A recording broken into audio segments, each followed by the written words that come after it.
Bienvenue à Débat de Cité MKO, espace dédié au débat, aux échanges entre citoyens sur les sujets brûlants de l'actualité de notre époque et de notre temps. Débat de Cité MKO est un lieu d'expression libre et ouvert abordant des thèmes tels que la démocratie, la gouvernance, la justice, l'économie, l'éducation, la santé et bien d'autres. Chaque débat est une plongée profonde dans des sujets d'intérêt public visant à éclairer les consciences et encourager l'engagement citoyen, personnel et volontaire. L'objectif vise à dépasser les limites politiques et partisanes en favorisant une discussion inclusive.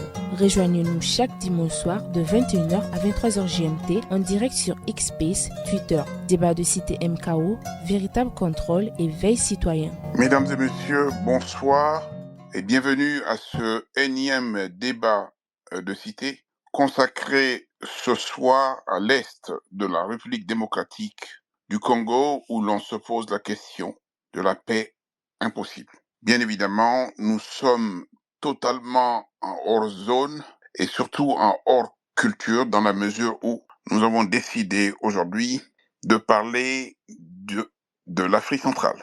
Une zone continentale que l'on n'évoque pas souvent, non pas que l'actualité nous en donne pas l'occasion, mais que véritablement nous ne nous sommes pas donné la peine justement d'aller savoir ce qui se passe dans cette zone. La République démocratique du Congo est l'un des pays les plus importants de l'Afrique centrale parce que simplement ce pays est grand, simplement ce pays est peuplé et simplement ce pays regorge bien évidemment de ressources naturelles importantes.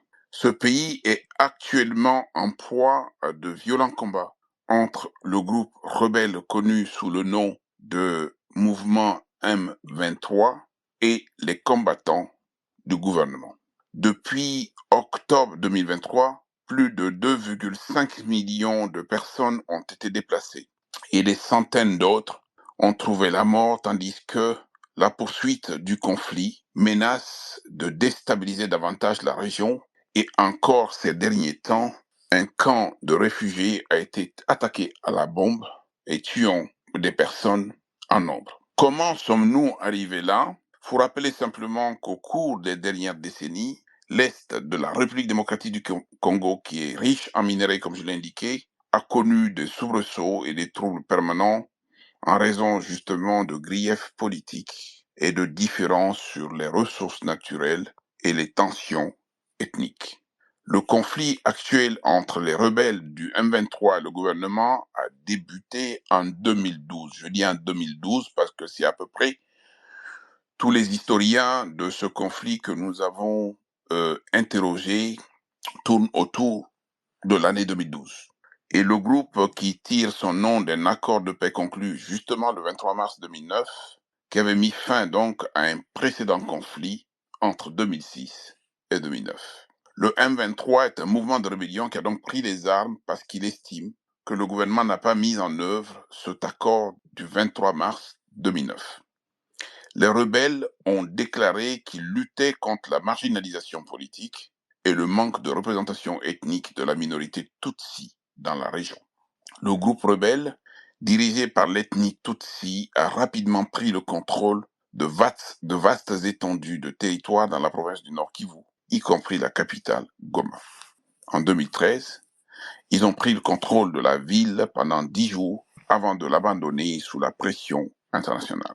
Au même moment, ils ont accepté un cessez-le-feu et une démobilisation, mais en 2021, ils ont encore repris les armes, estimant que le gouvernement n'avait pas tenu ses promesses.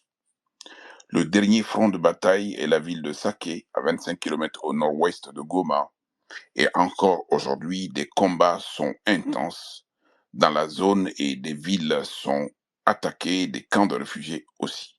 Le gouvernement de la RDC a donc accusé à plusieurs reprises les pays voisins, en particulier le Rwanda, de soutenir directement ou indirectement les rebelles du M23, ce que le Rwanda a toujours nié. Pour ceux qui suivent l'actualité et notamment la visite effectuée par le président de RDC en France, ces prises de parole, vous vous rendrez compte aujourd'hui que l'accusation est plutôt directe. Il pointe systématiquement du doigt le Rwanda et le gouvernement rwanda comme étant le principal soutien du M23. Qui sont donc les principaux acteurs? La récente escalade des hostilités a vu une résurgence des affrontements entre les rebelles du M23 et les forces gouvernementales qui sont soutenues par des groupes armés pro-gouvernementaux, dont le Rwanda. Les combattants gouvernementaux sont également soutenus par la Communauté de développement de l'Afrique australe, la SADC, un bloc régional de 16 membres dirigé par l'Afrique du Sud ainsi que par le Burundi. La SADC prend le relais de la force régionale de la Communauté de l'Afrique de l'Est, dirigée par le Kenya qui a quitté l'Est de la RDC en décembre, un an après son déploiement. Le président de RDC, Félix Tshisekedi, qui effectue actuellement son second mandat, a promis d'écraser l'insurrection et de maintenir l'intégrité territoriale de son pays. Il est clair que les efforts militaires du gouvernement se sont heurtés à une forte résistance de la part des rebelles du M23, qui sont bien armés, plutôt bien organisés, ce qui a prolongé et continue encore de prolonger le conflit et aggrave les souffrances des civils. Goma est une ville importante, vous le savez, parce que d'abord, Goma est la capitale provinciale du Nord Kivu, et Goma est une zone qui est riche en coltan, et l'Est de la RDC possède également des réserves importantes d'or et d'étain. Ces ressources sont convoitées, et je vous dirai pourquoi. Quel a été le coût humain? Il est énorme. Il est d'autant plus énorme que, selon les Nations Unies, le nombre de personnes déplacées à l'intérieur de la RDC pourrait s'élever à 6,9 millions de personnes. Les rebelles bloquent également les deux routes principales qui mènent donc à Goma par le nord et l'ouest, empêchant ainsi toute circulation, notamment de produits vivriers de ce côté-là. Peut-on imaginer la voie de la paix? C'est aussi le sens de l'échange et du débat que nous voulions avoir aujourd'hui dans le cadre de ce space. Et c'est pour ça que nous avons convié dans ce space Monsieur Tite Gatabazi, qui est journaliste rwandais, habitant à Kigali. Nous avons aussi invité Madame Clarisse Ariane Mukundente, qui est rwandaise vivant au Canada.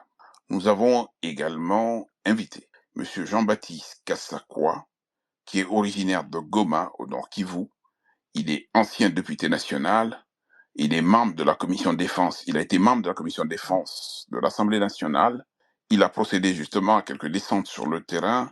Il est lui-même capable de situer l'origine du conflit justement au niveau de la conférence nationale de réunion interminable. Il sait évoquer également la question des réfugiés rwandais en 1993-94. Et il sait évoquer également toute la problématique de la chute de Mobutu, de l'installation de Kabila et Kabila fils jusqu'à Félix Tshisekedi. Tout le long de ce débat, nous allons parler donc des 4 temps: l'historique du conflit, les protagonistes du conflit, les enjeux du conflit et les perspectives du conflit. Cela nous donne l'occasion justement de donner la parole systématiquement aux personnes que nous avons invitées. Et en même temps, j'avais souhaité avoir comme co-hôte Amine, qui malheureusement ne peut pas, mais parmi nous, je le salue, et Dani, qui aussi a séjourné quelque temps dans cette zone-là. Et Dani, quelle est votre première réaction sur le sujet et sur la situation à l'est de la RDC, sachant bien que les choses se sont encore envenimées ces temps-ci? Merci, Maître Konaté. Vous avez raison, j'ai séjourné en RDC de façon continue les 8 dernières années. Je suis basé à Kinshasa en RDC où je travaille avec les parties prenantes de la gouvernance publique en RDC, y compris les institutions publiques, y compris des partis politiques, y compris des organisations de la société civile de la RDC. Un des pays les plus vastes d'Afrique, un des pays les plus nantis en matière de ressources naturelles. Et vous l'avez bien dit, Maître, la crise que traverse l'Est de la RDC, elle est récurrente. Et cette partie du continent est marquée par des conflits armés qu'on peut classer de différentes natures, des violations des droits de l'homme qui sont chroniques, la présence de groupes armés locaux c'est-à-dire que ce sont des groupes armés animés par des Congolais. La présence aussi de groupes armés étrangers, soit de pays voisins ou bien une force internationale, la MONUSCO, dont on peut aussi parler parce qu'il fait partie des parties prenantes de cette crise depuis quelques décennies. Nous pouvons aussi évoquer la concurrence ou le contrôle des ressources naturelles, qui est un facteur clé évoqué par les acteurs. Il y a eu plusieurs rapports, y compris des rapports des Nations Unies, qui citent cela comme un des facteurs clés. Il y a des tensions ethniques assez fréquentes dans cette partie de la RDC qu'il ne faut pas perdre de vue. Et puis, je crois que le constat d'observateur m'oblige aussi de façon assez objective à pointer aussi la question de la faiblesse des institutions étatiques face à cette crise-là que nous qualifions de récurrente. Et comme vous avez articulé le plan de notre débat de ce soir, j'aurai l'occasion de parler des acteurs qui interviennent, mais d'ores et déjà, à titre d'introduction, on peut se poser la question sur le rôle des forces armées de la RDC par rapport à cette crise, le rôle des Nations Unies à travers la mission donc pour la MONUSCO, qui est la mission de stabilisation et de maintien de la paix, l'une des plus grandes au monde, au départ MONUC dans les années 2006-2008, et puis devenu MONUSCO depuis lors et dont le retrait est en cours. Entre autres acteurs, il y a aussi des groupes armés locaux étrangers. On peut parler du Rwanda qui est souvent cité, mais ne pas oublier aussi l'Ouganda, qui, même s'il ne vient pas directement, il y a un groupe armé qui a comme base arrière le territoire ougandais, c'est l'ADF notamment, les forces démocratiques alliées, qui interviennent beaucoup, notamment à Beni et dans d'autres localités donc, de ce pays-là, et qu'il faut prendre en compte. Donc, il y a une dimension transfrontalière à cette crise qui est analysée à fond. Il y a les forces de sécurité congolaises, j'en ai parlé. Il y a aussi, comme partie prenante, même s'ils ne sont pas les protagonistes, les agences humanitaires. Tout ce que le monde compte comme agence humanitaire est présent en RDC. Évidemment, quand ils sont là, ils ont du personnel, ils assistent la population et leur sécurité est un facteur qu'on peut analyser également. Des nationalités, pratiquement, je ne sais pas s'il y a une nationalité dans ce monde qui n'a pas un personnel dans une organisation. En RDC quelque part, à l'Est, à Goma, à Bukavu, et dans les autres territoires du Congo, pour aider les populations, pour essayer de répondre à des besoins spécifiques des compagnies minières, ou alors pour aider l'État congolais dans d'autres aspects de la gestion publique. Des organisations régionales et internationales aussi jouent leur rôle. Vous avez parlé tout à l'heure de East African Community qui a tenté une intervention récente. Depuis quelque temps, je crois que la SADC aussi a en ce moment quelques troupes sur le territoire congolais, toujours en réponse à cette crise-là, dont la stabilisation, le relèvement, la résilience a préoccupé la communauté internationale depuis des décennies, mais la solution n'est pas, disons, la crise plutôt est en train de s'accentuer. Il y a des acteurs politiques et économiques. Nous apprenons souvent de la part de nos frères et sœurs congolais qu'il y a des acteurs politiques qui détiennent des milices et qui ont des mines qu'ils exploitent. Donc, vous voyez, donc la crise là se nourrit aussi. Il y a une dimension politique et économique qu'il faut mettre de vue. Et c'est un aspect important. Voilà, maître, je pense que nous aurons l'occasion d'approfondir ces différents aspects de la crise, y compris le rôle du Rwanda, y compris le rôle des forces comme les Mai Mai, qui depuis des années Mobutu étaient connues comme des forces d'autodéfense, mais qui se prêtent à la crise auprès de différents groupes. Nous allons aussi nous questionner sur ce qui peut amener une personnalité comme Corneille Nangaa, précédemment président de la Commission électorale nationale indépendante de la RDC, qui a organisé l'élection de 2018 et qui est maintenant devenu chef de guerre et qui dirige l'Alliance du fleuve Congo. Voilà, mettre en guise de prémisse quelques réflexions que je jette comme ça, avec la disponibilité d'intervenir et de contribuer à d'autres aspects du débat. Merci pour l'invitation. Merci beaucoup, merci infiniment. Avant juste d'arriver donc à Jean-Baptiste Mushindo Kasakwa, d'une part, et puis Titi Gatabazi, et puis tous les autres invités qui vont devoir nous rejoindre, je voudrais juste lire justement ce point que j'ai découvert à l'occasion de la préparation de ce space. L'iPhone est-il taché par le sang de l'exploitation forcée et du travail d'enfants? C'est ce qu'affirme une mise en demeure d'Apple déposée par un certain nombre de personnes qui accusent Apple d'utiliser des minerais extraits illégalement de ces mines. Selon les documents légaux, ces minerais sont blanchis au Rwanda avant d'être vendus à des entreprises internationales.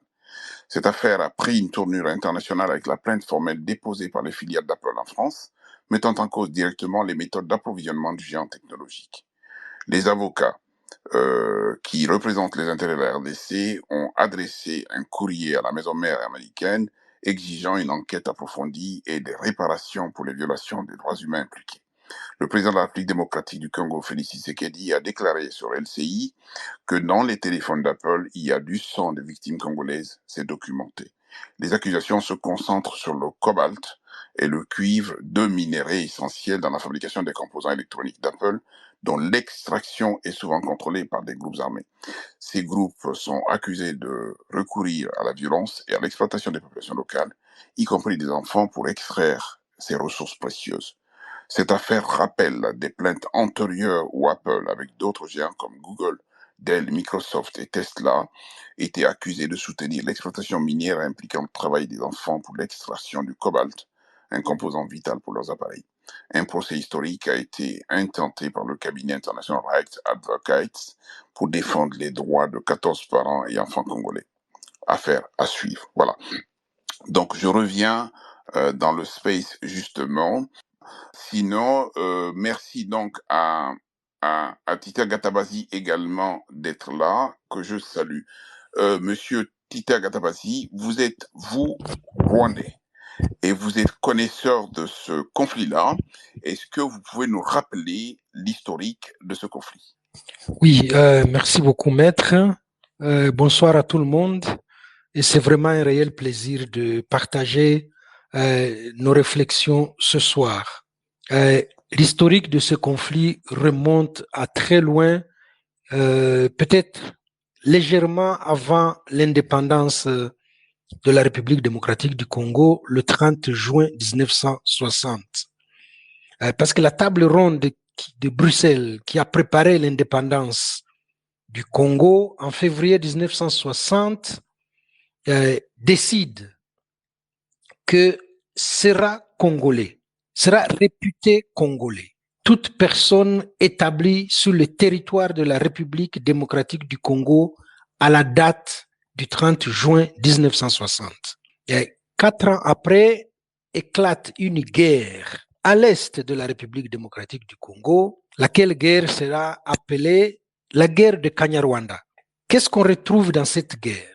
On retrouve un groupe dirigé par un certain Denis Paluku qui cherche à dépiécer le pays et à créer une provincette et qui s'oppose aux rwandophones dont certains Feu Rwakabuba, Mzee Habarugira, les Gatariki, qui eux avaient combattu pour l'indépendance du pays. Mais je retiens deux éléments dans cette guerre de 1964.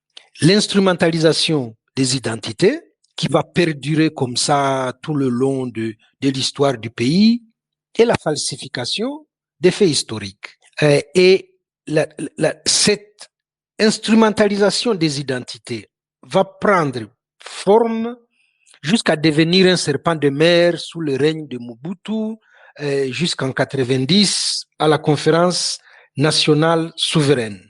Je rappelle pour les besoins de l'histoire que le 5 janvier 72, Mobutu prend un décret et ce décret portera malheureusement le nom de décret Bisengimana, lequel Bisengimana n'était que directeur de cabinet de Mobutu. En 81, l'Assemblée nationale adopte une loi et instaure contre toutes les règles du droit ce qu'ils avaient appelé institution d'une petite et d'une grande naturalisation, exigeant à tous ceux qui parlent Kinyarwanda de se faire naturaliser et donc sont exclus de la nationalité zaïroise à l'époque. Et qu'est-ce qu'on voit, qu'est-ce qu'on constate? La conférence nationale qui a fait 7 ans, on ne va pas y revenir longtemps, mais la conférence nationale souveraine qui commence en 90 relève 3 éléments à mon sens. Elle constate la dépravation des mœurs au Zaïre. Elle constate la faillite de l'État zaïrois. Et c'est à cette conférence nationale qu'on sort la notion de nationalité douteuse à l'endroit des rwandophones. Et donc, à partir du moment où on désigne les rwandophones comme des non-zaïrois, il y a une cabale qui commence à l'Est et les massacres des rwandophones commencent en 91. 92, on a ce qu'ils ont appelé les Bangirima, entre les ethnies de Bandande, de Barega, de Banyanga et de Bahunde qui attaquent les rwandophones. Quand je parle rwandophone, ça veut dire Hutu et Tutsi confondus. Parce qu'à un moment donné, ça va se séparer. Et donc, depuis 92, on a cette persécution qui prend de l'ampleur. Ça va à 93, 94. 94, on a l'exode des ex-FAR Ineramwe qui viennent de commettre le génocide contre les Tutsis au Rwanda et qui vont modifier considérablement la sociologie locale et même les alliances qui existaient à cette époque. Et donc, en 96, on a une conjonction entre la révolte de Banyamulenge à l'époque, dont le gouverneur du Sud Kivu avait donné quelques jours pour qu'il déguerpisse et qu'il quitte le territoire. Et cette révolte rencontre les besoins sécuritaires du Rwanda qui faisait face à des incursions de ces ex-FAR et Ineramwe qui avaient été installés à la lisière de la frontière du Rwanda. Kibumba, Mugunga, dont on parle aujourd'hui, Panzi à Bukavu, c'est vraiment en violation du droit international humanitaire qui exige qu'on désarme les militaires avant qu'ils accèdent à un camp de réfugiés et qui demande que les réfugiés soient installés à plus ou moins 150 km de la frontière. La Tanzanie l'avait fait, le Zaïre de Mobutu ne l'a pas fait pour d'autres raisons. Et donc, nous avons la naissance de l'AFDL, après nous avons le RCD Goma, après vous avez le CNDP et aujourd'hui le M23. Je constate quand même qu'avec cette évolution, le M23 n'est pas un problème.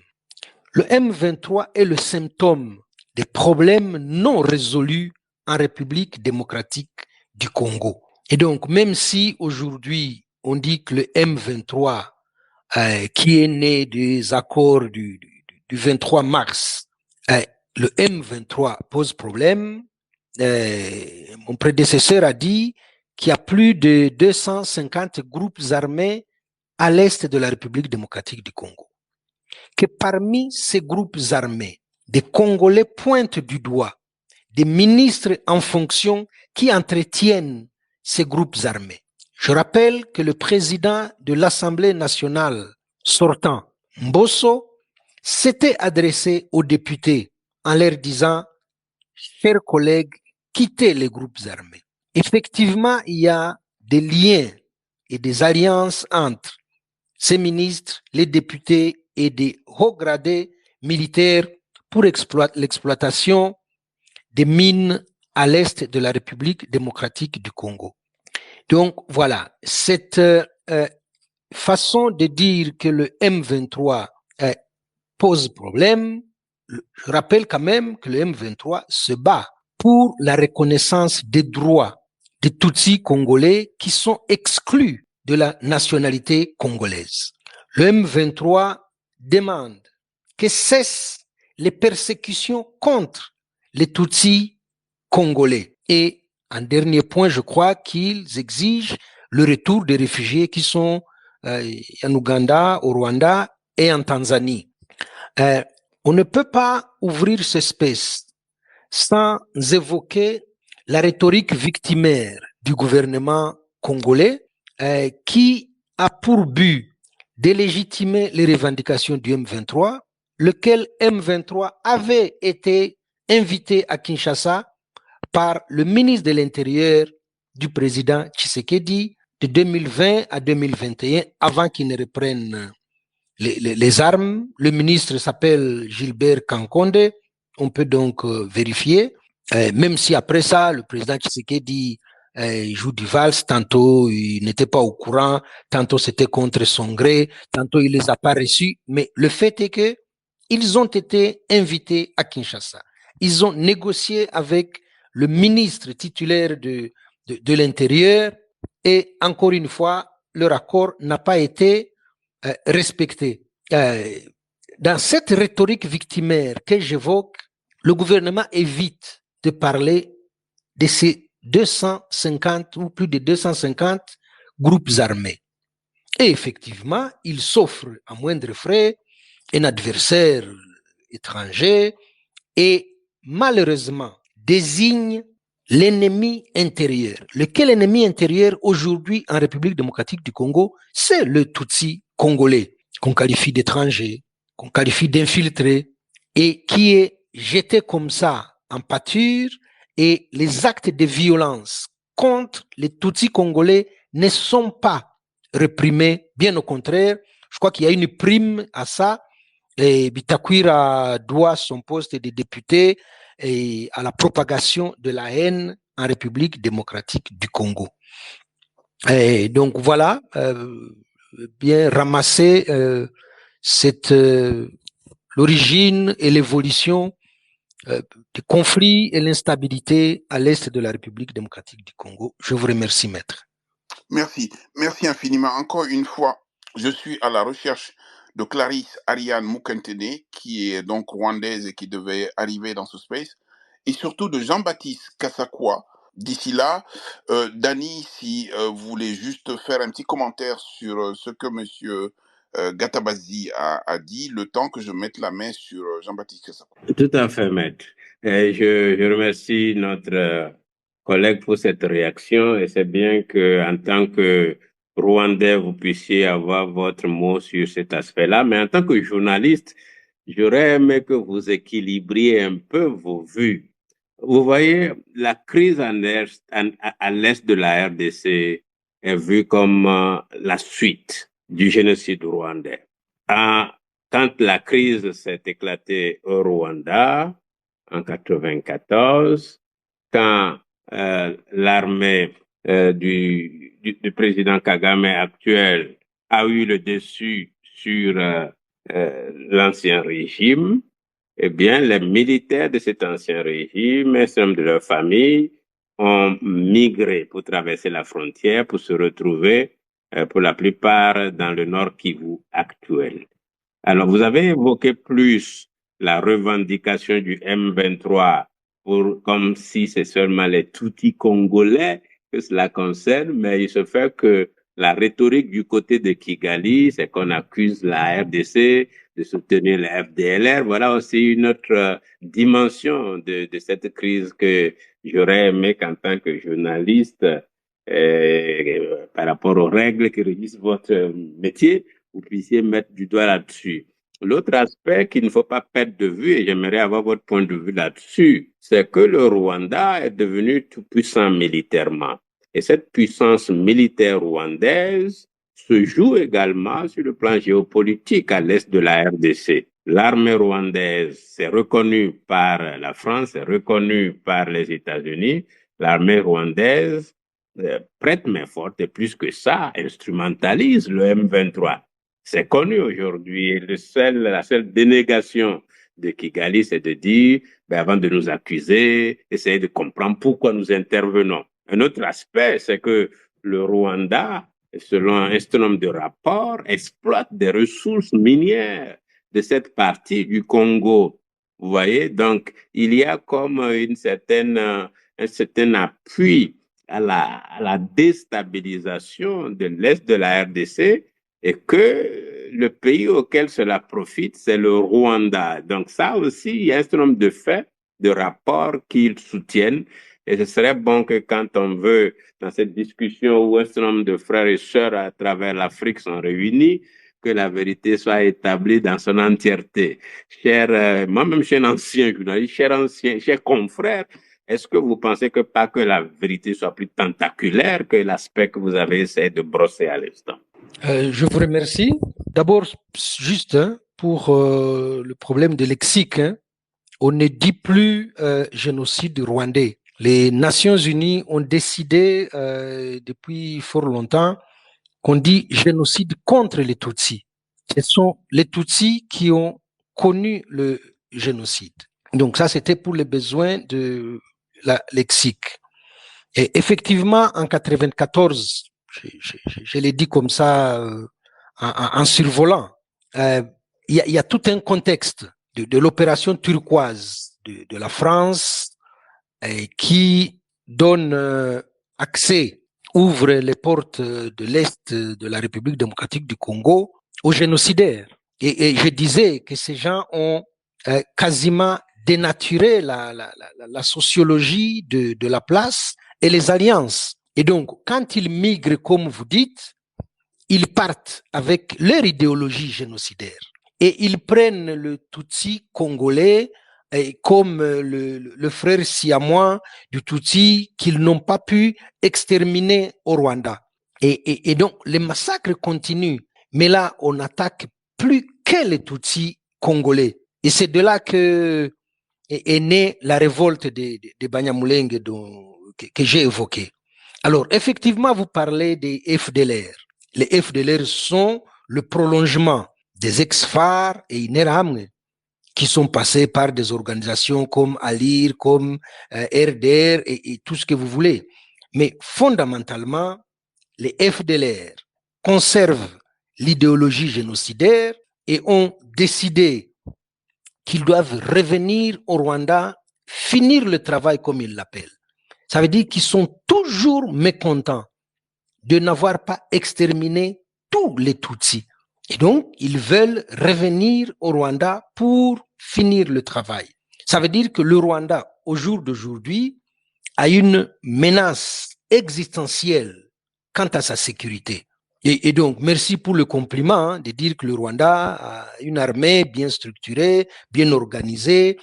Et le Rwanda a pris soin de bâtir une armée d'abord et avant tout pour la sécurité des Rwandais. Peut-être dit en passant, le Rwanda est devenu quand même pourvoyeur des casques bleus dans les missions des Nations Unies. Ça, c'est lié à la formation, à la discipline et à l'efficacité des militaires rwandais. Le Rwanda est présent au Mozambique, en Centrafrique, et donc voilà, le narratif selon lequel le Rwanda serait en train serait au Congo pour exploiter les minéraux, c'est aussi ça qui dévie. On fait de la distorsion, on fait de la digression. Le Rwanda parle d'un problème sécuritaire.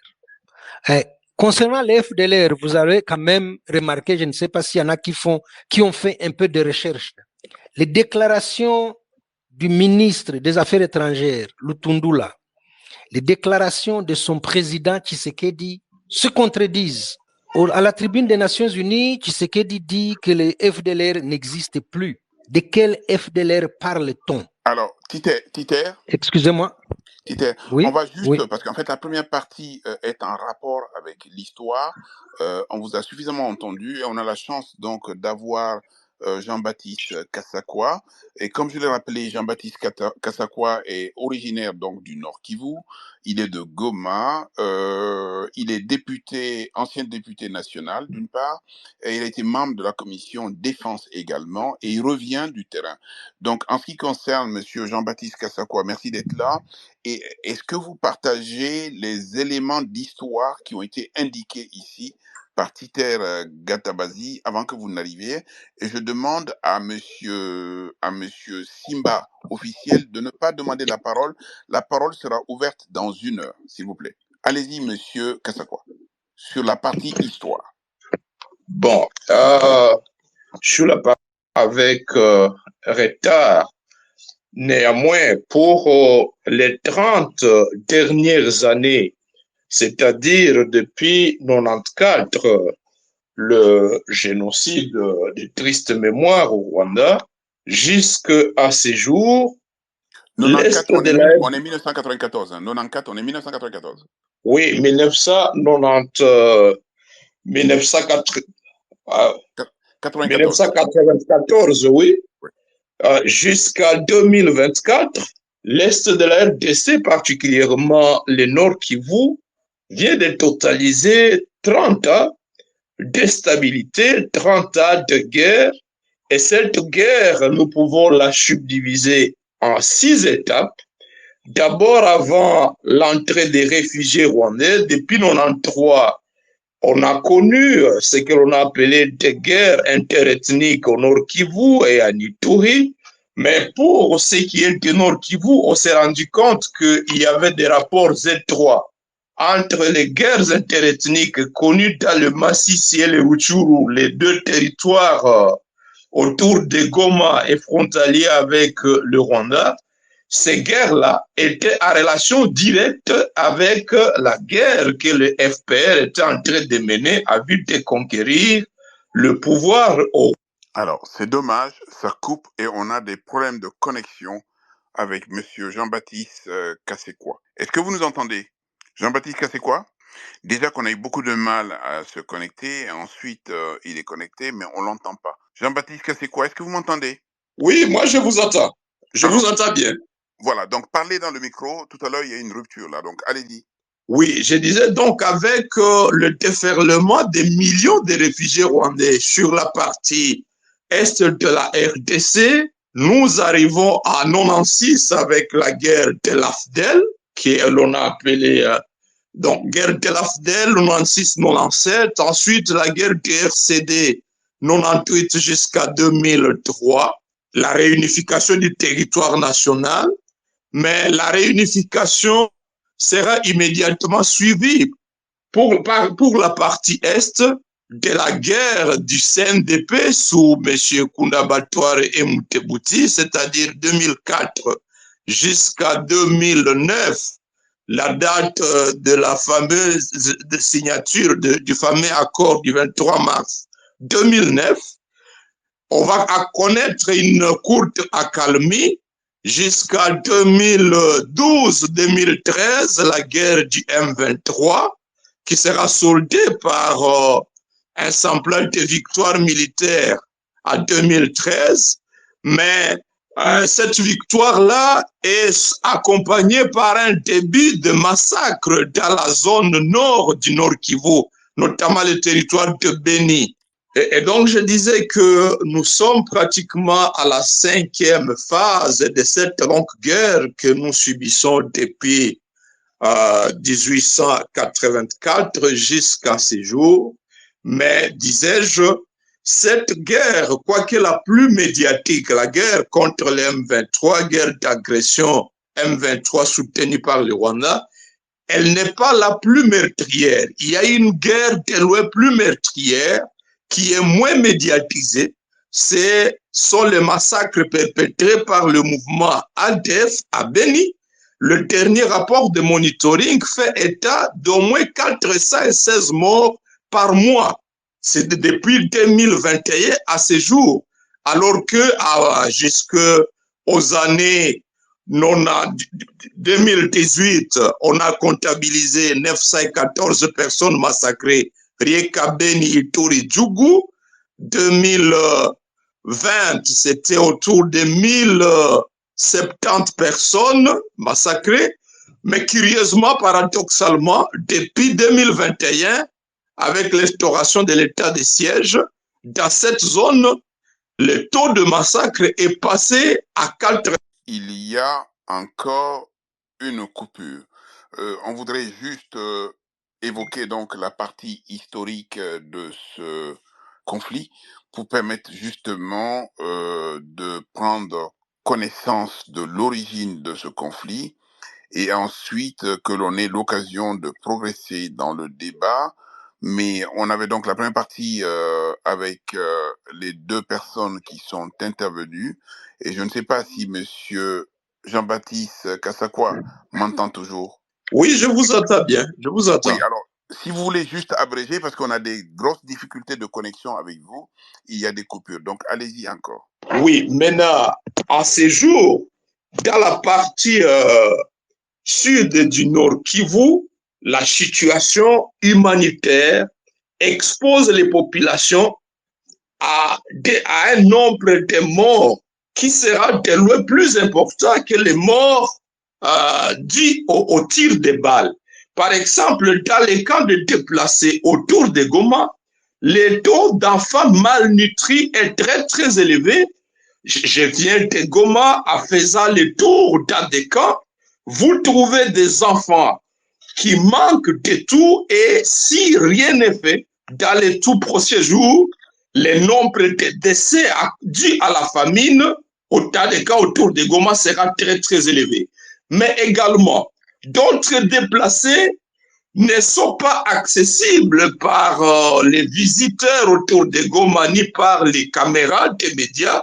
Ce sont des populations qui ont fui vers les forêts beaucoup plus à l'ouest du Nord Kivu, vers Walikale. D'autres sont dans le territoire de Lubero. Je reviens de là. Les populations ne savent pas trouver de l'eau propre pour boire. Ils ne savent pas trouver à manger. Ils ne savent pas trouver de quoi se faire soigner face aux maladies. Et ce sont des milliers de... Oui, des aléas de la technique, justement, qui font que on n'arrive pas à bien suivre Monsieur Jean-Baptiste Kasekwa, qui nous rappelait la difficulté de vie, justement, à la frontière RDC Rwanda d'une part, et que les caméras voient les populations démunies, désœuvrées et déplacées immédiatement dans les zones frontières. Il nous expliquait que bien d'autres populations sont obligées d'aller sur les montagnes, se réfugier dans des zones quasiment inaccessibles, et que ces populations manquent de tout, manquent de nourriture, manquent d'eau et manquent de soins, et se meurent progressivement si absolument rien n'est fait. C'est bien ce que vous nous dites, Jean-Baptiste. Exactement, c'est ce que j'étais en train de dire, à côté du fait que même ceux qui sont dans des cas autour de Goma se retrouvent en insécurité parce que dans l'entretemps, avec les phénomènes, la nébuleuse Ouazaleno, on retrouve des personnes armées dans des camps. De l'autre côté, les groupes qui sont en train de se battre, notamment les Jadiem 23, ne s'empêchent pas de jeter des bombes dans des camps et dans des zones à forte concentration de population. Avant même l'attaque d'avant-hier autour de Goma dans les quartiers Mugunga et entraîné 14 morts, mais nous avions déjà enregistré d'autres bombes qui sont tombées dans la cité de Sake en janvier 2023. En février dernier de cette année, d'autres bombes ont été jetées par le même belligérant dans des cas de déplacés autour de la cité de Sake. Bref, les populations sont en détresse parce que non seulement au plan humanitaire, elles sont abandonnées, mais au plan sécuritaire, en même temps que les camps sont infestés de gens possédant des armes, mais aussi ceux qui sont en train de se battre, notamment les M23G. Bon, ça a coupé. Très bien, le temps que Jean-Baptiste Kassakwa revienne, nous avons le plaisir d'avoir donc avec nous Clarisse Mukendete. Clarisse Mukendete est rwandaise et Clarisse Mukendete est au Canada. Bienvenue Clarisse. Est-ce que vous pouvez nous dire qui sont les protagonistes de ce conflit? Oui, bonjour, merci de m'avoir invité. Est-ce que vous m'entendez bien? On vous entend très bien. Oh oui, merci. Les antagonistes de ce conflit, pour moi, ça c'est mon opinion personnelle, hein, il y en a plusieurs. Il y en a plusieurs. Présentement, on voit, donc il y a le M23 et puis les principaux antagonistes, et donc c'est M23, évidemment, le gouvernement congolais, Mais d'après moi, il y a aussi d'autres personnes d'autres personnes qui sont vraiment derrière les clans, si j'ose dire. Ah ben, évidemment, on parle du Rwanda. Et moi, personnellement, j'ai dit que le Rwanda est là-dedans. Donc, moi, je ne me cache pas pour le dire. Mais évidemment, c'est pas le Rwanda seulement. Il y a aussi d'autres. Je dis qu'il y a les pays occidentaux qui sont derrière. Il y a l'Ouganda qui est derrière.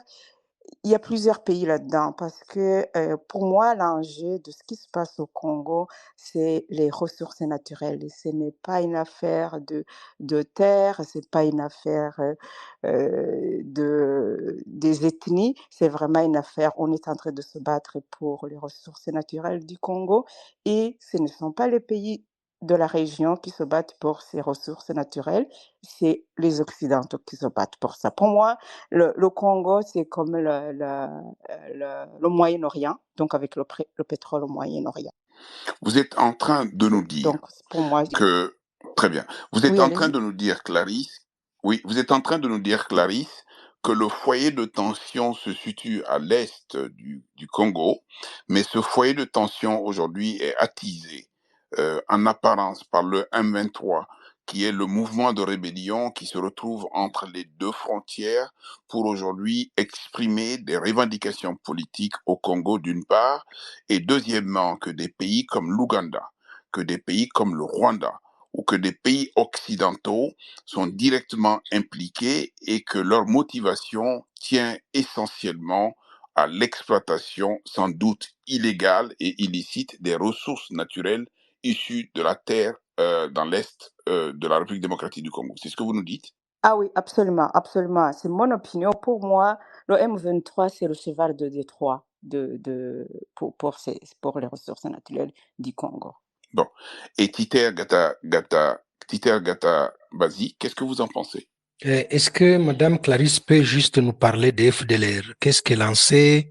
Est-ce que ça constitue une menace? Est-ce que les FDLR sont porteurs d'une idéologie Non, génocidaire? mais si vous voulez bien répondre plutôt à la question, elle dit que le foyer de tension est au Congo, mais que tous ces pays, dont le Rwanda et dont vous êtes issus, vous, et elle aussi d'ailleurs, est intéressée justement par l'exploitation des ressources naturelles, mais pas que le Rwanda, aussi l'Ouganda et aussi les pays occidentaux. Est-ce que vous partagez cette opinion? Non, mais je suis à 1000 lieues de pouvoir partager ça.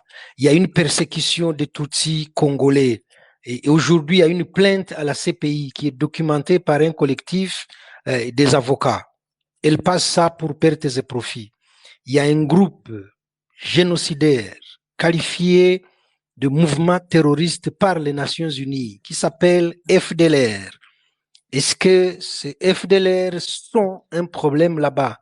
Elle nous parle des minéraux. Vous voyez, il y a des gens qui sont exclus de la nationalité dans leur propre pays. Ce n'est pas une question de minéraux.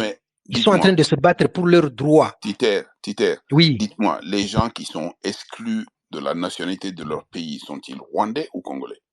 Ils sont congolais. Alors, s'ils sont congolais, quel est le sujet rwandais là-dedans, au point que il y ait une indignité rwandaise pour prendre en compte le fait que des gens sont exclus de la nationalité congolaise? Est-ce que ça vaut la peine d'aller faire un combat là-bas? Non, mais on n'a pas dit que le Rwanda est intervenu pour la nationalité de qui que ce soit. Non, mais le Rwanda est intervenu à l'est du Congo. Le problème du Rwanda à l'est du Congo s'appelle les FDLR. Le 23 mars dernier, le ministre Lutundula a promis devant le président Lorenzo, en présence du ministre rwandais des Affaires étrangères, Dr Vincent Biruta, qu'ils allaient neutraliser les FDLR, qu'ils reviendraient avec un chronogramme. On n'a pas parlé des minerais. Alors, encore une fois, je pose ma question. Est-ce que la question des minerais est quasi nulle dans le conflit à l'est de la RDC? J'ai dit tantôt qu'il y a plus de 250 groupes armés en République démocratique du Congo. Et ça part de l'Ituri jusqu'au sud Kivu. J'ai rappelé que des Congolais dénoncent des ministres en fonction, des députés et des généraux. Et le narratif selon lequel Le Rwanda a des backups occidentaux pour aller puiser les minéraux. J'ai du mal, moi, à y croire. Très bien. Quelle peut être la seule raison de l'occupation de l'espace territorial du Congo à l'Est? Quelles peuvent être les justifications des tueries? Quelles peuvent être les raisons pour lesquelles on lancerait des bombes là-bas, le M23 notamment, qui est soupçonné? Oui, j'ai vu comme tout le monde les vidéos du camp de Mugunga. La population a désigné nommément les FARDC. Ce n'est pas la première fois qu'il y a des largages de bombes dans le camp de Mugunga. Je crois que le Sukhoi 25 avait largué des bombes à Mugunga.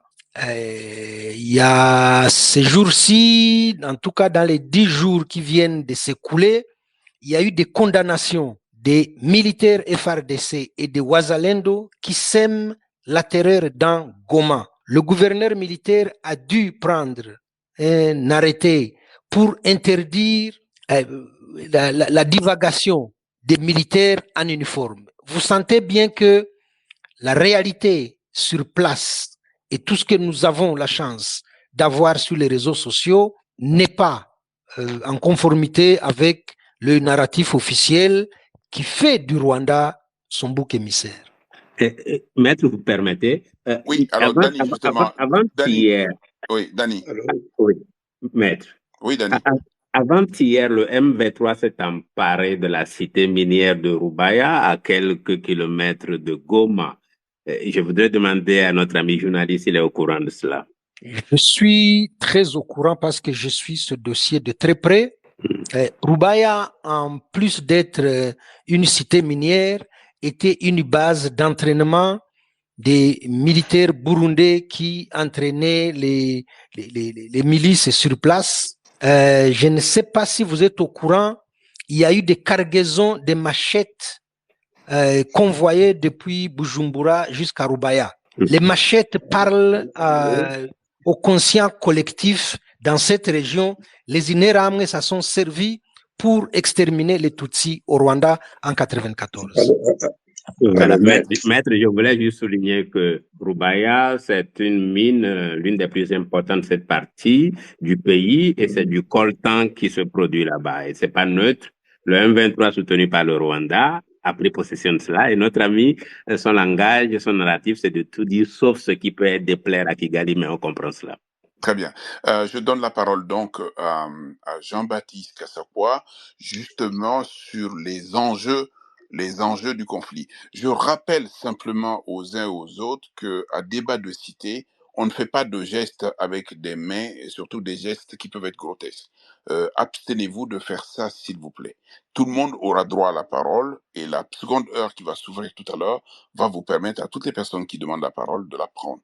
Jean-Baptiste Kassakwa, sur les enjeux du conflit. Oui, deux petites choses. La première, je partage l'avis de Clarisse qu'il ne s'agit pas fondamentalement de conflits interethniques. Bien au contraire, le Rwanda et tous les alliés porteurs de cette guerre instrumentalisent l'identité Tutsi pour prétendre vouloir défendre les Tutsis congolais. Pourtant, je suis de Goma, je connais des officiers militaires Tutsis qui sont sur la ligne de front dans le rang des FARDC pour combattre le Rwanda, pour combattre le M23.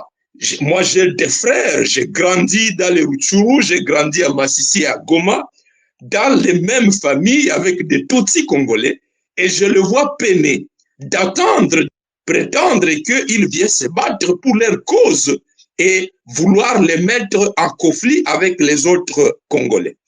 Deuxièmement, la question FDLR. Notre ami Tite qui parle, est-ce qu'il sait que dans les Rutshuru, nous avons des FDLR fabriqués par le Rwanda, c'est-à-dire des FDLR qui ont été rapatriés au Rwanda par la MONUSCO, mais recyclés par le Rwanda et renvoyés pour venir perpétrer des crimes contre les populations congolaises. Parce que c'est que l'on ne dit pas assez. c'est que les principales victimes de la présence des réfugiés rwandais à l'Est, ce sont les populations congolaises du Nord Kivu, du Sud Kivu. Depuis 1994 jusqu'à ce jour, 1994 jusqu'à ce jour, nous avons des milliers de personnes qui ont été tuées par la présence de ces FDLR. Des véhicules ont été incendiés. Nous sommes en train de documenter, nous allons publier très prochainement un rapport de tous ces préjudices pour réclamer auprès du Rwanda, de la communauté internationale, réparation. Donc, le phénomène FDLR ne devrait pas être évoqué comme un prétexte pour perpétuer le génocide contre les Congolais. Nous n'avons pas commis un crime d'accueillir les réfugiés rwandais sur notre sol. Le Rwanda doit cesser d'abuser de la faiblesse du pouvoir militaire et politique à Kinshasa pour martyriser des populations qui ont accueilli les citoyens rwandais sur notre propre sol. Alors, l'enjeu Rubaya, c'est connu de plusieurs observateurs.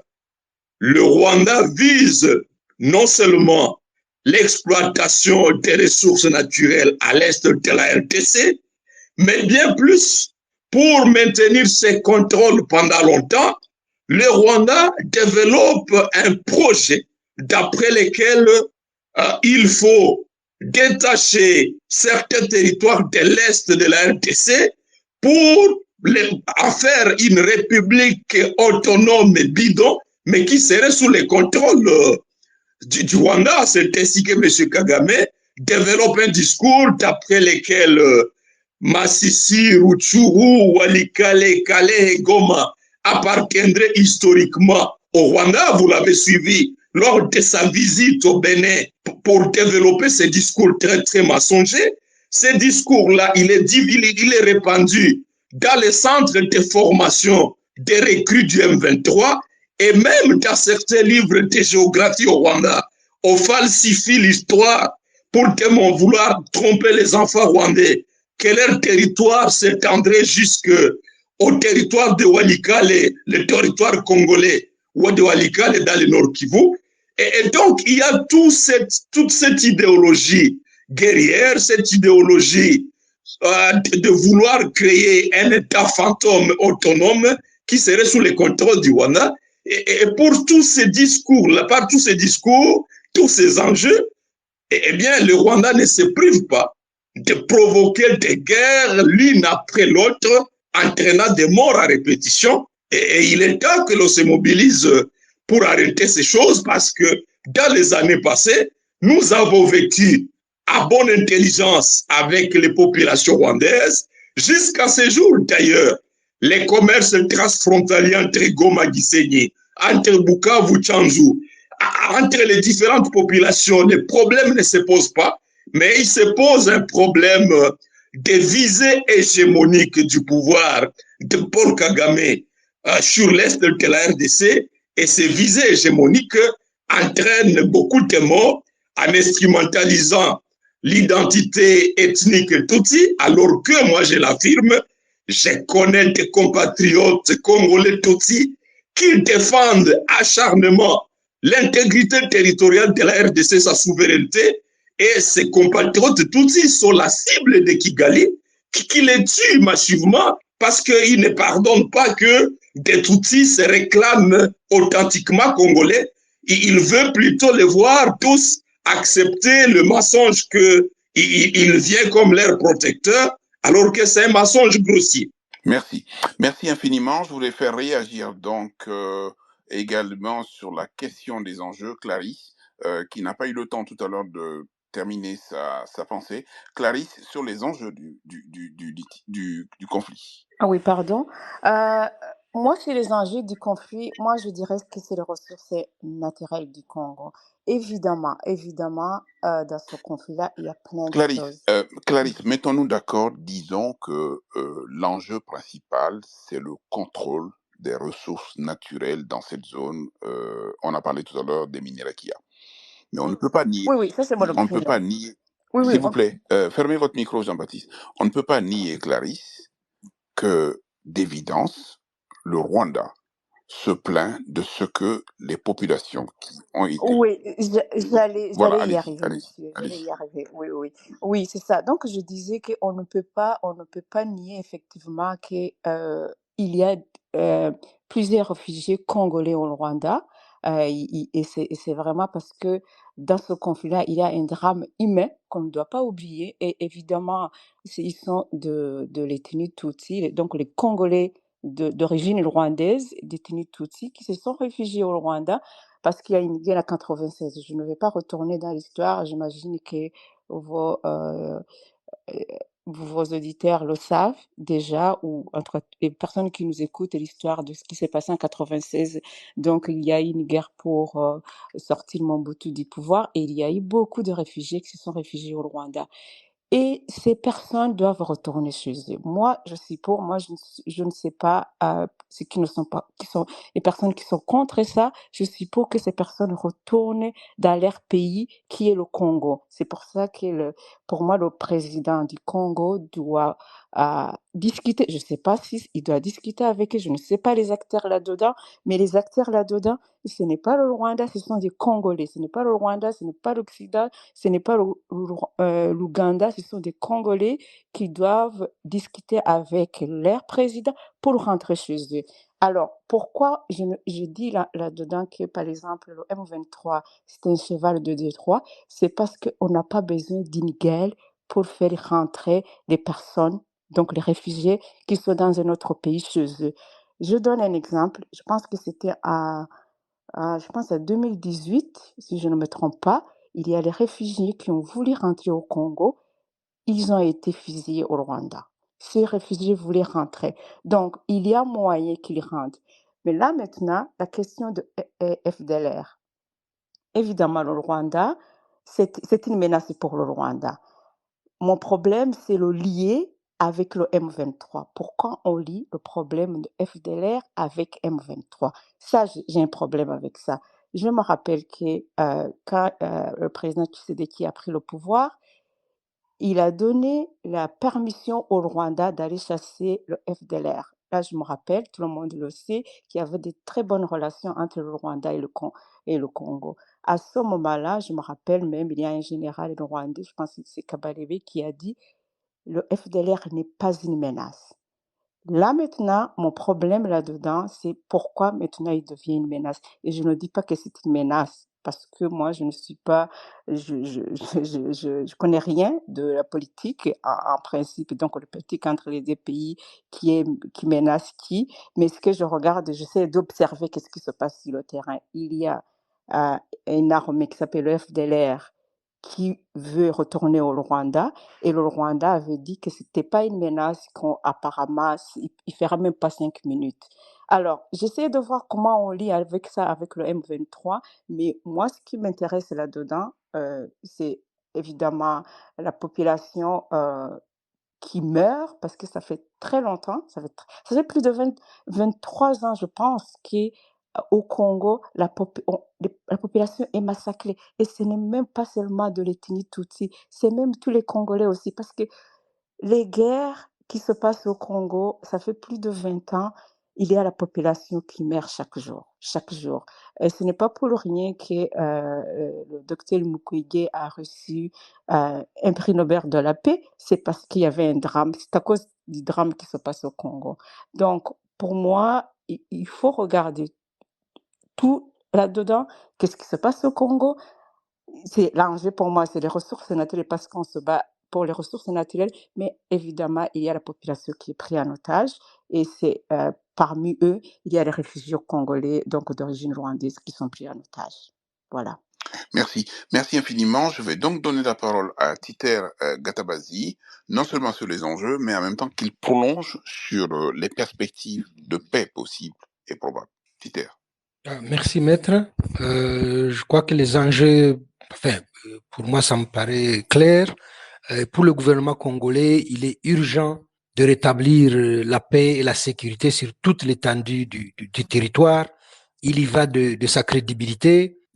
Pour le M23, il y a des enjeux identitaires Cette exclusion à la nationalité congolaise doit leur être rétablie.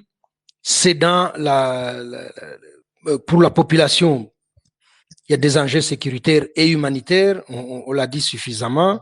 Il va falloir que le gouvernement congolais fasse des gros efforts pour passer du narratif victimaire à l'analyse des causes réelles et profondes des problèmes qui sont dans le pays. Les perspectives de paix sont inscrites dans la feuille de route de Luanda et dans le processus de Nairobi. La feuille de route de Luanda, je rappelle, exige du gouvernement congolais la neutralisation des FDLR et d'ouvrir un dialogue politique avec les acteurs congolais. Ceci est repris dans le processus de Nairobi où il est question d'analyser froidement les causes réelles, profondes et structurelles des crises récurrentes dans ce pays et de proposer des solutions durables. Merci, maître. Merci beaucoup. Je donne la parole donc à Jean-Baptiste également sur les perspectives de paix. Alors, en termes de perspective, d'abord, il faut que le gouvernement congolais accorde la priorité de priorité à la réorganisation de son armée, parce que tant que nous n'aurons pas une armée forte pour imposer le respect de notre souveraineté et de notre intégrité territoriale au Rwanda et aux autres pays qui ont des prétentions d'exploitation des ressources sur notre pays, eh bien, nous n'aurons pas la paix. Et à ce titre, l'armée congolaise a déjà des effectifs aguerris, très importants, mais il faut que M. Tshisekedi sorte de la tergiversation. On dirait qu'il est pris en otage, d'un côté, par la volonté de plaire aux Occidentaux qui ne veulent jamais voir la RDC gagner militairement cette guerre et imposer du respect au Rwanda, et que M. Félix Tshisekedi fasse une option claire. Deuxièmement, il faut que toutes les personnes éprises de paix à travers le monde fassent comprendre aux dirigeants rwandais que ce n'est pas par un génocide contre le peuple congolais que le Rwanda va se développer, mais par contre, nous pouvons rétablir des relations pacifiques harmonieuses. Troisièmement, il faut que, de toute urgence, une réponse soit apportée au drame humanitaire en attendant que des solutions militaires, diplomatiques, politiques soient trouvées. Très bien. On a perdu encore Jean-Baptiste. Je pense que tout Allô? le monde a pas... Jean-Baptiste? Oui, allô? Oui, alors si vous voulez conclure, peut-être... Oui, j'étais en train de conclure et dire que de toute urgence, il faut renforcer l'aide humanitaire à ces populations, mais surtout, comme en 2004 et en 2012, lorsque le Rwanda a déployé à nouveau ses supplétifs contre la ville de Bukavu en 2004 et contre la ville de Goma en 2012, des sanctions économiques, des sanctions financières ont été prises. Il faut que ces sanctions soient à nouveau prises pour que le Rwanda retire ses troupes, et que l'M23 se retire et que ces populations regagnent leur domicile, mais en même temps, dans le cadre de l'accord 4 d'Addis Abeba, que l'on impose au gouvernement congolais d'appliquer des réformes qui vont permettre effectivement au territoire congolais d'être effectivement administré, que toutes les populations reviennent en sécurité dans les différents territoires, non seulement les communautés Tutsis, vous avez beaucoup de réfugiés congolais, des Hutus partis de Rutshuru, des Nande partis de Beni, du fait de cette guerre-là. Et donc, il faut que l'État congolais, en collaboration avec les autres pays épris de paix. Bon, je pense qu'on a compris ce que voulait dire Jean-Baptiste. On va demander à Jean-Baptiste d'être encore parmi nous. Clarisse, justement, le mot par rapport à la perspective de paix. Oui, évidemment, moi je suis pour la paix parce que je suis anti-guerre, complètement anti-guerre. Donc, pour la paix, c'est très facile. Pour moi, c'est très facile. Bon, évidemment, je suis pas une politicienne qui est impliqué dans ce conflit-là. Donc, mon opinion est subjective ou objective, dépendamment des personnes. Pour moi, pour la paix, premièrement, il faut déposer les armes. Moi, je ne suis pas congolaise, je suis rwandaise. Mais ce que je suis en train de voir, c'est qu'il y a un drame et que c'est la population congolaise qui en perd le prix. Et ce n'est même pas au niveau des autorités, c'est au niveau de la population en bas, là, le bas peuple qui meurt tous les jours. Donc, pour moi, il devrait y avoir d'abord le M23 parce que c'est lui qui se bat pour et ce sont des Congolais, d'après ce qu'ils disent, ce sont des Congolais. Donc, on ne peut pas s'attaquer à son pays. Il dépose les armes et puis après, en déposant les armes, parce qu'on ne peut pas négocier avec. Moi, si j'étais le Congo aussi, je comprends. Je ne peux pas négocier avec mon peuple parce que là, je vais dire que donc, les M23 qui, qui veulent qui ont des revendications pour son peuple, son pays, il ne peut pas prendre les armes pour négocier. Il dépose les armes et puis après, il négocie. Pour moi, c'est comme ça que je ferais parce que moi, je ne peux pas aussi négocier avec un groupe qui a fusil derrière moi. C'est ce que je pense. Et ça, c'est un pour moi. Donc, c'est ce que, si j'étais le Congo, c'est ce que j'exigerais. Mais aussi, si je suis du côté du M23, le M23, là c'est de se poser les questions. Qu'est-ce que le M23, qu'est-ce qu'ils veulent réellement?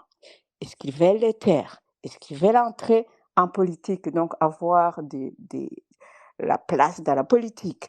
Dans ce cas, ce sont des Congolais. Alors, comment on fait le processus pour entrer dans l'armée, pour être député, pour être ministre, pour avoir entré dans l'administration du Congo? Est-ce qu'il y a un processus pour y entrer quand on est Congolais? Donc, c'est facile. Évidemment, je le dis en tant qu'une personne qui est à l'extérieur. Maintenant, autre chose pour moi, la partie la plus importante dans ce conflit, ce sont les réfugiés qui sont partout. J'imagine qu'ils sont au Rwanda, mais au Congo, en Ouganda, je pense qu'il y en a aussi. C'est pour que la République démocratique du Congo, donc, donne de l'importance à ce problème des réfugiés. Peut-être les dépasser même tout ça pour dire si le M23 et le Rwanda, évidemment, parce qu'ils ont des réfugiés, la question qu'il met sur la table chaque fois, ce sont les réfugiés, il faut qu'ils retournent chez eux. Dans ce cas, le Congo va prendre ça en importance et dire, OK, comment est-ce que nos Congolais qui sont au Rwanda, qui sont en Ouganda peuvent rentrer chez eux. Donc, pour moi, c'est ce processus de paix que je favoriserai. Merci beaucoup, Clarisse. Vous restez avec nous, ainsi que toutes les personnes qui ont été invitées, ainsi que Dany d'ailleurs, mon co-hôte. Et je vais donc donner la parole aux uns et aux autres en leur rappelant que le temps de parole est de 2, maximum 3 minutes. Sega, c'est à toi que je voulais donner la parole en premier, mais je vois qu'il y a une dame, qui est là, Kabengele Terry Jackson, en espérant bien Non, que... c'est vrai. Désolé, je suis un homme. Vous pouvez donner Voilà, la parole. bon, Ne vous inquiétez pas. vous êtes un homme, vous êtes exclu. Sega, tu as la parole. Bonsoir à tous et merci beaucoup, maître, pour ce space. Comme je t'ai envoyé des messages privés, aujourd'hui, moi, j'ai la chance, enfin, je ne sais pas si c'est une chance, mais d'être sur place. En gros, je vis et je vois actuellement ce qui se passe. Et là, cela dépasse tout entendement. Tu es sur place où?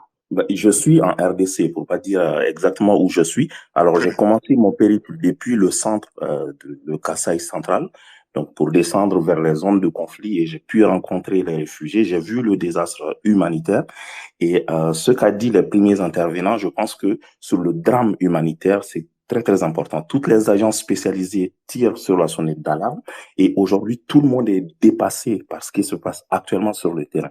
Et ce qui est encore plus dramatique, c'est que ce conflit n'est pas assez médiatisé, malheureusement, parce que tout simplement, de mon point de vue, on a un sentiment de normalité. C'est comme si les conflits en RDC sont devenus quelque chose de normal. Donc, il y a une normalisation de la violence qui s'installe.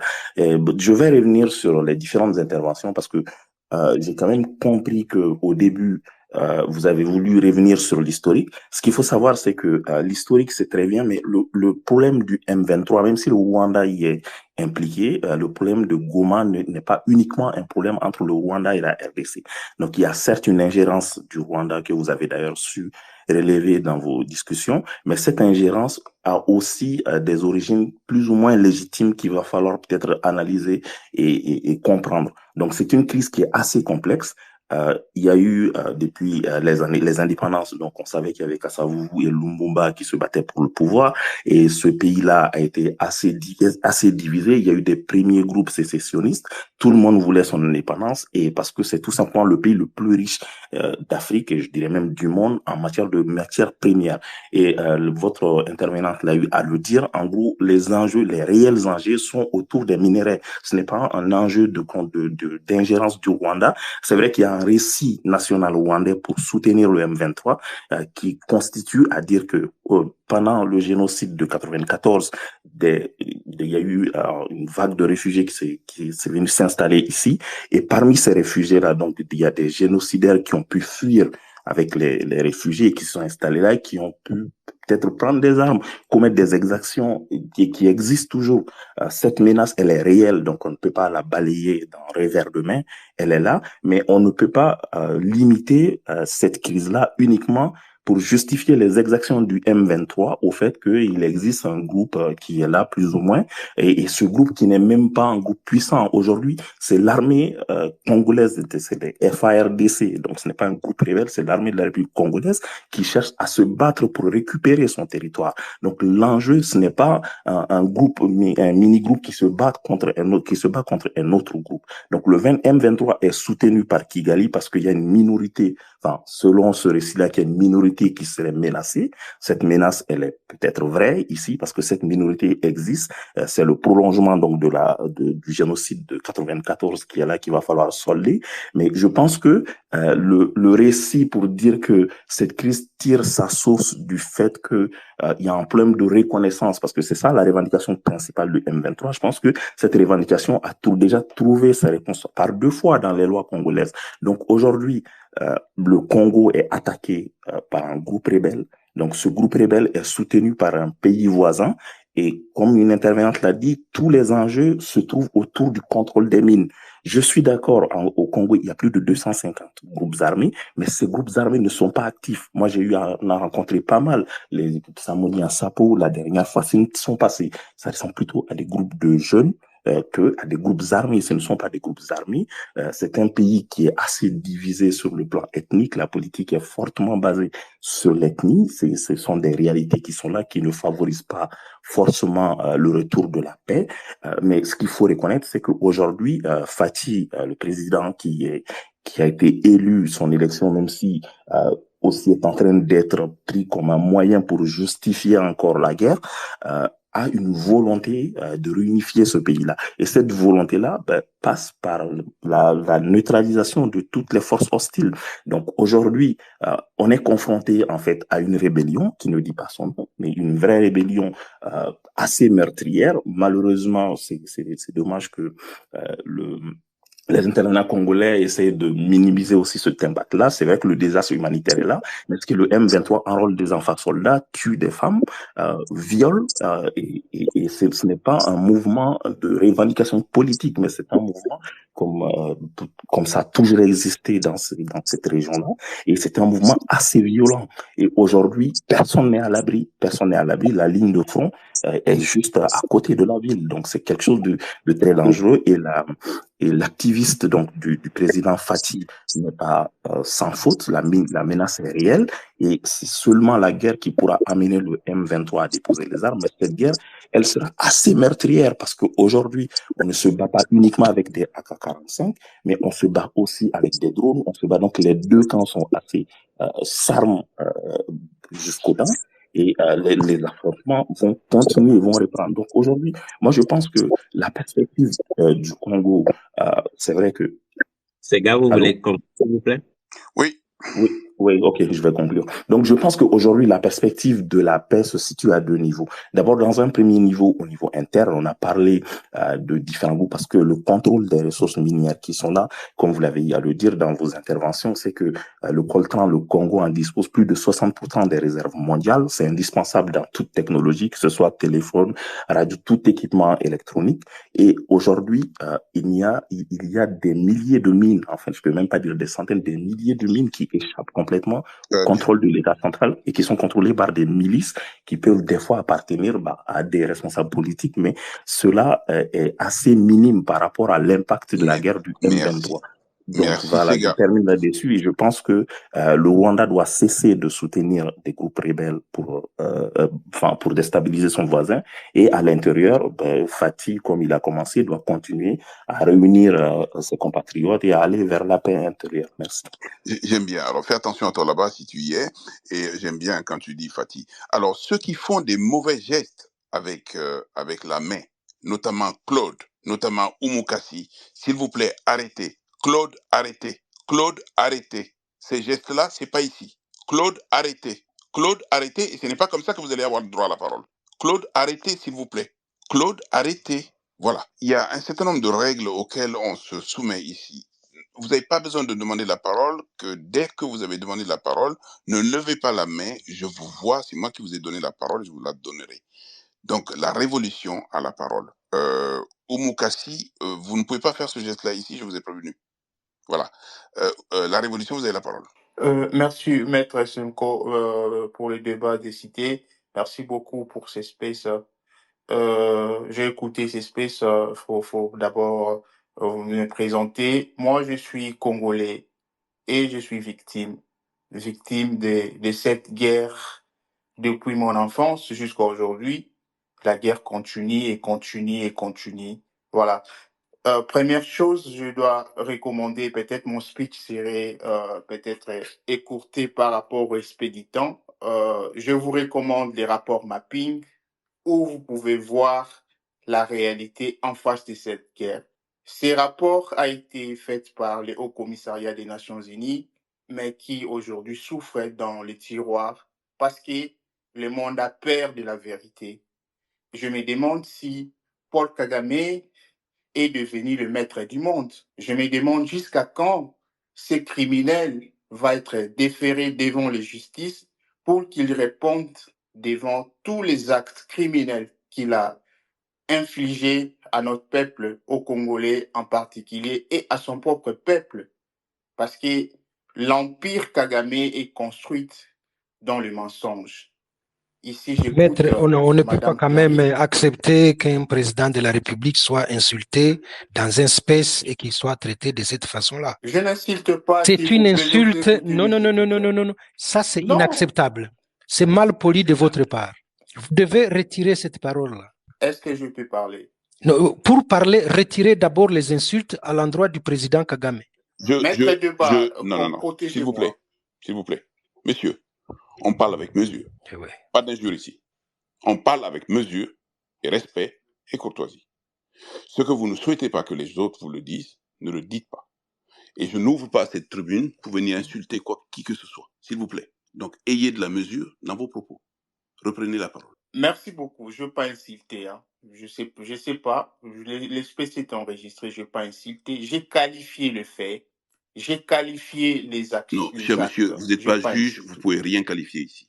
Exprimez-vous comme vous voulez. Merci mais beaucoup. Soyez dans le respect et dans la courtoisie. Merci beaucoup, maître. Donc, je disais, le prétexte des Tutsis qui doivent rentrer au Congo, qui sont réfugiés, tout et tout, c'est vraiment un prétexte qui n'a pas ses sens parce que, d'abord, premièrement, au Rwanda, il n'y a pas que des Tutsis, il y a aussi les Hutus, il y a les Tois. Je ne sais pas si nous devons continuer à parler des Tutsis alors que le massacre et le génocide rwandais concernent tous les trois peuples. Mais moi, je ne suis pas rwandais, je suis congolais. Je parlerai beaucoup plus des problèmes du Congo. Aujourd'hui, au Congo, nous avons, quand les gens disent que non, les Tutsis sont marginalisés, sont minoritaires, n'oublions pas l'histoire du Congo. Messia Azaria Surubero avec les RCD, il s'identifiait comme un Tutsi congolais. Il a été même vice-président de la République. Je ne sais pas, le Congo a au moins 450 tribus. Peut-être dans ma tribu, nous n'avons jamais eu peut-être même un sénateur. Mais c'est pourtant, nous devons prendre les armes contre la République. Et tous ceux qui réclament être aujourd'hui des Tutsis qui réclament la nationalité. Bosco Ntaganda était soi-disant congolais, mais à la CPI, il s'est présenté comme citoyen rwandais. C'est documenté, ça, c'est pas des injures. James Kabarebe, il était chef d'armée congolaise. Aujourd'hui, il est dans l'administration au Rwanda. Je ne sais pas si vous vous rendez compte que euh, le mensonge ne doit pas prendre la surface. Tout ce que je peux demander, on a tenté tous les processus, mais on n'a pas utilisé la justice. La justice manque et c'est ça l'impunité. Nous devons travailler pour qu'il y ait la justice pour déférer les responsables. Et les rapports mapping doivent être mis sur table pour juger tous les coupables. Et je cite même, s'il y a même des Congolais, vous savez, ce qui est mal avec nos frères, nos voisins, nos frères africains rwandais, et ils ne voient pas les responsabilités de leur côté. Nous, les Congolais, nous avons le courage de dire qu'on doit juger tous les coupables, qu'ils soient Congolais ou étrangers. Tout le monde doit être jugé pour enfin honorer toutes les victimes que nous sommes en train de voir chaque jour dans les réseaux sociaux. Ça serait l'occasion d'accorder la paix. Aussi longtemps qu'il y aura impunité, nous pouvons discuter sur le dialogue politique, les accords politiques. Sans la justice, sans la justice, les impunis resteront toujours en train de circuler, ils vont continuer à l'activité. Merci beaucoup. Merci beaucoup, La Révolution. Et si vous avez donc ce rapport que vous pouvez éventuellement épingler, n'hésitez pas. Massola Yakati a la parole. Bonsoir à tout le monde. Bonsoir maître. J'espère que vous allez bien. Mon ancien compte Pharaon n'est plus opérationnel. Je crois cette semaine ça va revenir. Voilà. C'était juste pour dire, compléter sur ce que Monsieur La Révolution vient de dire. Il y a tellement de mensonges sur ce qui se passe du côté est de notre pays. Il y a l'agression. Oh, vous avez bien entendu le mot que les gens utilisent ici. On utilise le terme rébellion. Il ne s'agit pas de rébellion au Congo. Il y a des petites groupuscules de groupes armés et tout consort qui existent, bel et bien.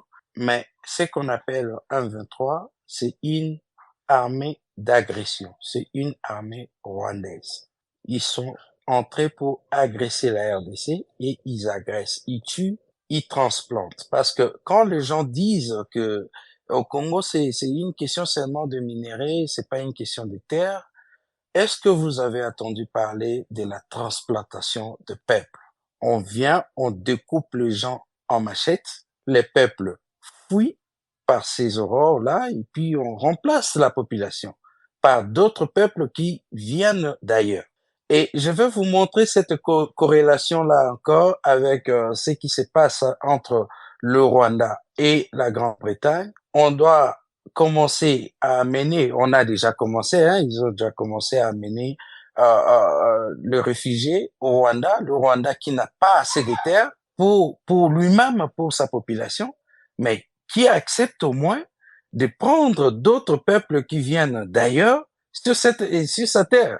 Il y a un truc derrière cela. Le Kagame, je ne sais pas parce que on va quand même intimider tout un peuple ici par quelqu'un ici, comme quoi on manque du respect à un président. La même rôle que joue Kagame, c'est la même chose qu'a fait hier le président Mobutu. Kagame, c'était sanguinaire, il sème des désordres partout et si vous en S'il vous doutez, plaît, excusez on n'est pas messieurs, venu soyez ici, respectueux, on n'est pas venu ici pour soyez entendre respectueux s'il des vous plaît. propos. Non, non, non, non, c'est Soyez vous qui n'êtes pas respectueux de respectueux. vous-même, fermez votre micro. Alors, stoppez et écoutez-moi. Titer, la police ne vous incombe pas, la police m'incombe. Vous n'avez pas le droit de couper les gens. Masolo Yakati c'est pas la peine de traiter des gens de sanguinaires. En plus, ayez la décence parce qu'ils ne sont pas là pour se défendre. On n'insulte pas une personne qui n'est pas là. Alors, s'il vous plaît, encore une fois, les mêmes recommandations valent pour vous. Courtoisie et respect. Parfait. Voilà. J'adopte cette attitude, mais il y a une chose, Non, une qualification n'est continuez. pas Non, l'insulte. je ne veux, s'il vous plaît, monsieur, dans ce débat de cité, on est poli, on est courtois. Parfait. Alors, allez-y, prenez la parole et C'est dites compris. tout ce que vous avez envie de dire, sauf que ce soit dans le respect, dans la courtoisie. C'est compris, cher maître. C'est compris. Voilà. Et j'étais en train de dire le même rôle qu'avait joué à l'époque Mobutu, et c'est le même rôle que joue Monsieur Kagame aujourd'hui pour son respect. Il fait la même chose. Et il ne pense pas qu'il va demeurer éternel comme ça, parce que les Occidentaux utilisent les Africains, surtout le Noir, ils les cissent, après avoir terminé leur rôle, ils les jettent à la poubelle. Et c'est comme ça qu'il sera jeté aussi à la poubelle de l'histoire, comme Mobutu a été jeté hier. Ça, c'est quelque chose que tout celui qui défend Kagame doit retenir que l'histoire doit les attraper. Ça, c'était la première des choses. Notre pays, c'est le pays le plus riche. Nous avons un problème dans notre pays et tout est organisé pour que le pays, le Congo, soit ce qu'il est aujourd'hui. On doit amener au sommet de l'État des personnes qui ne sont pas à leur place. Les personnes qui ne sont pas à leur place, ce sont eux qui doivent diriger le Congo parce qu'on doit les diriger à leur tour. On a beaucoup de cases, même au niveau de l'ONU, que notre gouvernement ne fait absolument rien. Quelqu'un a parlé de rapport mapping ici. Le rapport mapping là, même les personnes qui sont dans le gouvernement congolais aujourd'hui sont dedans. Les ministres de ceci, de cela, d'où ils sont bloqués, ils ne peuvent pas ouvrir la boîte à Pandore. Et il n'y a pas plus tard qu'une semaine passée, la Belgique a demandé au Congo, au gouvernement congolais, de porter plainte contre le Rwanda qui agresse parce que c'est un secret des polichinelles. C'est connu de tous aujourd'hui que le Rwanda agresse la RDC. Sur papier, noir sur blanc, on trouve même le militaire en tenue militaire rwandais au Congo. Ceux qui parlent des FDLR, ce n'est qu'une, comment dirais-je, un sujet qu'on doit évoquer pour continuer à agresser la RDC. Les FDLR en question, le Rwanda, a contrôlé l'est de notre pays à plusieurs reprises. Pendant l'époque de l'RCD, de Azarias Ruberwa, qui est l'émanation du Rwanda, ils ont contrôlé ces coins plus de 5 ans. Il y avait toujours les FDLR là. Et qu'est-ce qui se passe? Ces gens, les FDLR, quand ils rentrent chez eux au Rwanda, qu'est-ce que Kagame fait? Kagame prend ces gens, il les fait entrer dans l'armée, on les nettoie, on leur donne les armes, on le retourne au Congo. Pourquoi? Ils doivent se retourner au Congo parce qu'ils doivent continuer à trouver des prétextes qu'il y a des FDLR au Congo et nous devons les exterminer.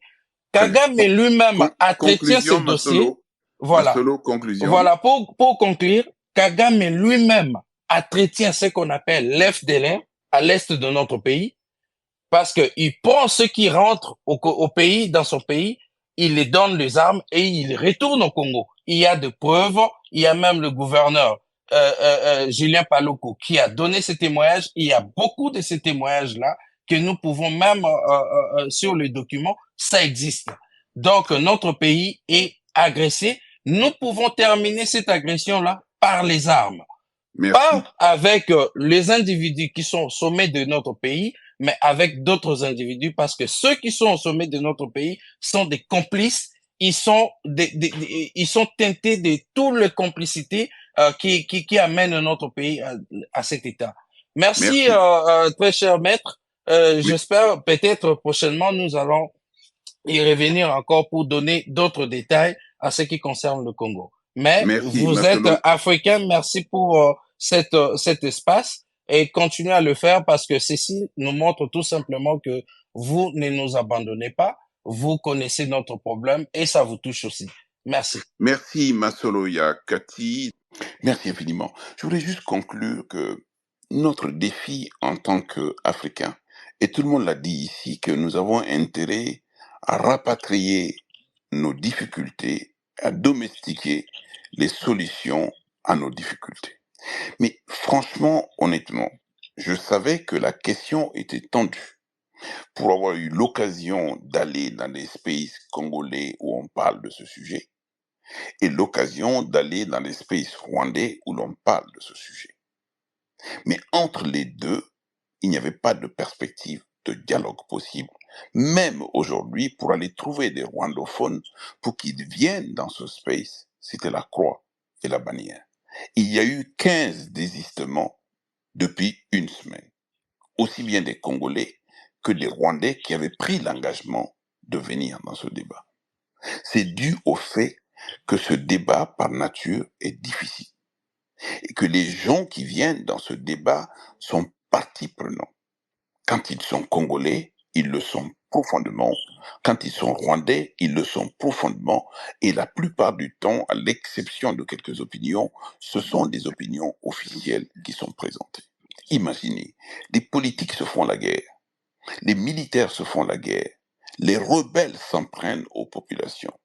Les personnes qui peuvent être aujourd'hui en dehors du théâtre des opérations, capables avec beaucoup de recul aujourd'hui d'avoir accès à ce dossier, de l'analyser, si ces personnes n'envisagent pas la paix et envisagent la guerre et voient que nous sommes un camp contre l'autre, on ne se tirera pas d'affaire. Quand on voit le nombre de morts, quand on voit la déperdition dans cette zone en ce qui concerne les ressources naturelles, quand on voit comment le conflit a été internationalisé au-delà de la RDC et du Rwanda, bien d'autres personnes sont impliquées. Vous savez que c'est dans des atmosphères comme celle-ci que la mafia prend le pas, surtout. Alors moi, je pensais véritablement que une certaine jeunesse était capable d'amorcer un débat, un échange. À partir du moment où on a su d'où vient le problème dans l'histoire, et à partir du moment où on connaît les enjeux du problème, et à partir du moment où on connaît les protagonistes du problème, le sujet n'est plus accusé l'un ou l'autre, personne n'est dupe, tout le monde sait ce qu'a été le rôle du Rwanda, même si sous le couvert d'un ensemble de choses, le Rwanda prétend être en train de défendre ses populations et de défendre ses frontières. Mais dans le cadre de cette défense, quand on voit aujourd'hui que des milices sont montées, mais de façon presque factice, et que ces milices-là sont lancées sur un territoire aussi vaste que la RD Congo, si la paix congolaise ne passe pas par l'entente des Congolais eux-mêmes, mais vous comprendrez très vite et très rapidement que des choses vont se jouer contre le Congo. Sans doute que nous n'avons pas toutes les clés et nous ne prétendons pas avoir toutes les clés. Mais encore une fois, l'amorce de débat, sans que ce ne soit dans des diatribes, sans que ce soit dans de la violence, sans que ce ne soit dans des mots, mais qui ne sont pas supportables. À quoi ça sert ici de dire que le président Kagame est le criminel nazi qu'il y a sur la planète? Il n'est pas là. En le disant, vous allez donner l'occasion aux Rwandais de dire que le président Tshisekedi est le pire des présidents, et machin, et machin, et machin. Donc aujourd'hui, encore une fois, notre défi, c'est d'être capable de nous parler. À défaut de nous comprendre, à défaut d'être d'accord, au moins que l'on s'écoute, que l'on s'entende et que l'on exprime des positions de part et d'autre. Encore une fois, beaucoup de personnes auraient pu prendre la parole ici. Ce space, en principe, dure 2 heures de temps. Mais ce space, aujourd'hui, on l'a dépassé de près de 2 heures, en raison de l'intérêt du sujet, en raison de la présence de nombreuses personnes, et surtout, lorsque ces personnes souhaitent prendre la parole, on la leur donne le plus possible. Mais vous comprendrez ici que le débat s'est fait plus en Congolais contre le Rwanda plutôt que l'inverse. Mais en réalité, il faut qu'on arrive justement à un débat où on dit franchement les choses, on les accepte et on avance. C'était la vocation de ce débat-là, je voulais dire un grand merci à Dani, un grand merci à Clarisse, qui, pour la première fois, a accepté de venir dans un space. Un grand merci à Titer, même si il a été suffisamment échaudé ici, il a quand même accepté d'être présent parmi nous. Un grand merci donc à Wendy Bashi qui m'a aidé justement à préparer ce space. Un grand merci au député Jean-Baptiste Kassakoua qui a été aussi là et tout le long. Et un grand merci à toutes les personnes qui ont été là, qui ont pris la parole, qui ont animé ce space et toutes les personnes à qui on n'a malheureusement pas pu donner la parole. On va essayer sans doute d'imaginer un autre space beaucoup moins chaud, qui nous donne l'occasion, sans doute, d'être aussi nombreux ici, de parler de choses compliquées, mais avec des mots très très simples. Merci Mex, merci à tous et bonne soirée, et pardon de vous avoir retenu aussi longtemps et aussi tard. Allez, bonne soirée. Nous espérons que cet épisode vous a plu. Si c'est le cas, nous vous invitons à vous abonner à notre podcast et à nous suivre sur Twitter et nos réseaux en général, ainsi que sur d'autres plateformes pour rester informés des prochains débats en live et des épisodes à venir. N'hésitez pas à partager votre avis sur l'épisode. Nous sommes toujours reconnaissants lorsque vous vous exprimez.